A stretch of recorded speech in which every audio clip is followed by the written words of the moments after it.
Since federal money is involved in the project, will this ultimately mean that federal government will have control of local police? No, definitely not. The purpose of the act, and also the responsibility of the state, is to enable all segments of law enforcement to plan for their own needs, what they need locally. And the governor and the Criminal Justice Council has the responsibility of the overall statewide plan. But the needs, the functions of the law enforcement, more particularly the police, will be strictly locally controlled. And the act itself recognizes that crime is a social problem, and it is also a local problem. So the idea is to strengthen and improve local law enforcement.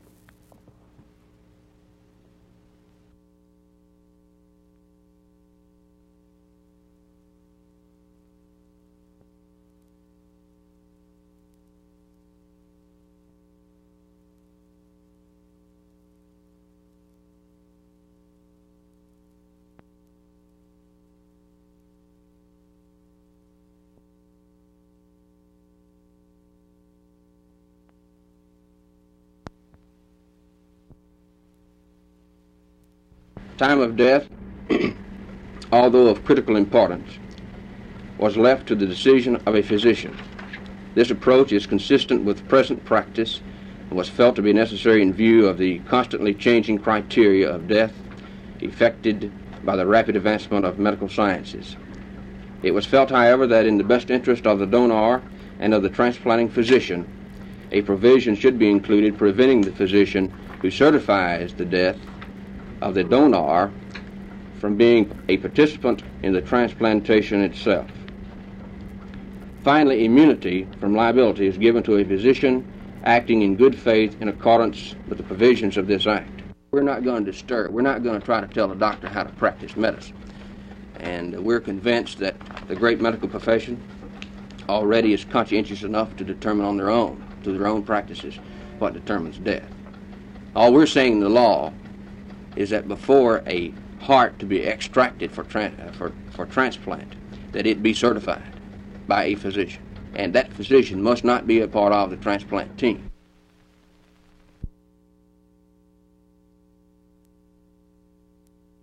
Well, another Wednesday has safely passed, and still the Texas Supreme Court has issued no ruling which would halt 7-day operation by department stores. So it appears that Christmas shoppers in the Dallas-Fort Worth area will have another field day this Sunday, but not at Seminary South. Vice President William Callahan said today that his group would not break the law and then attempt to justify their efforts by saying they were trying to change the law. J.W. Dawson and a group of residents of the Como area on Fort Worth's west side protested plans by the school board to move 39 families in order to facilitate expansion of school facilities. School officials contacted today, however, indicated there was little hope that the plans would be changed. Preliminary judging is underway in Fort Worth in the $50,000 7th annual Cutting Horse Futurity. More than 200, in fact about 230 of the country's top cow ponies will be judged tonight and tomorrow for final competition, which comes up during the weekend.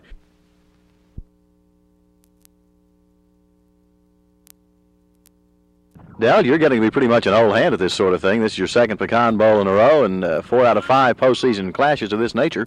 Of course, you got a lot of new people out there. Who are you going to be counting on most in Saturday's game? Well, I'm sure the coach is going to say he's counting on the 22 players that'll be starting on offense and defense. For those people who seek out the key people, the superstars, we have 2 first-team Little All-American ball players out there. We have a junior halfback, Paul Hatchett. He'll be number 20.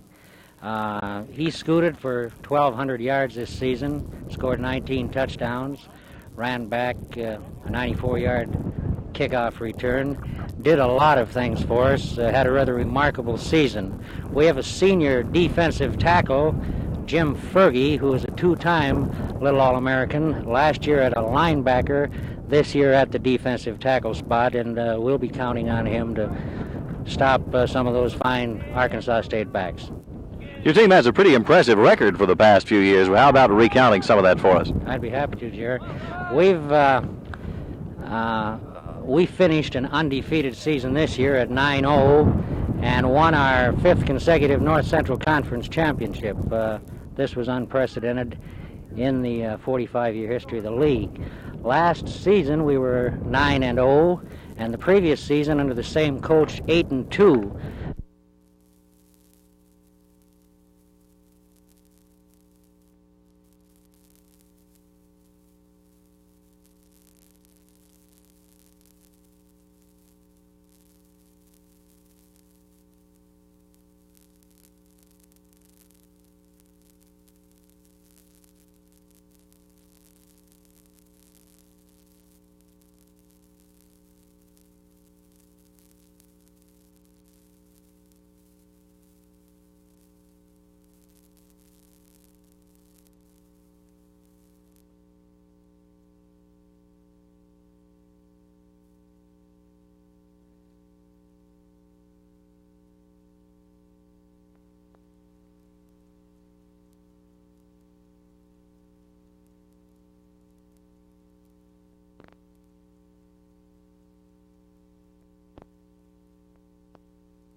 Dallas, through its local school board and through the Texas Education Agency, may now begin to plan for a vastly extended vocational or occupational training program.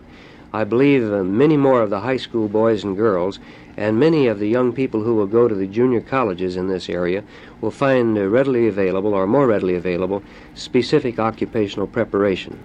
Are you familiar with any of Dr. Nolan Estes' programs? Do you think that he will be particularly interested in any special area?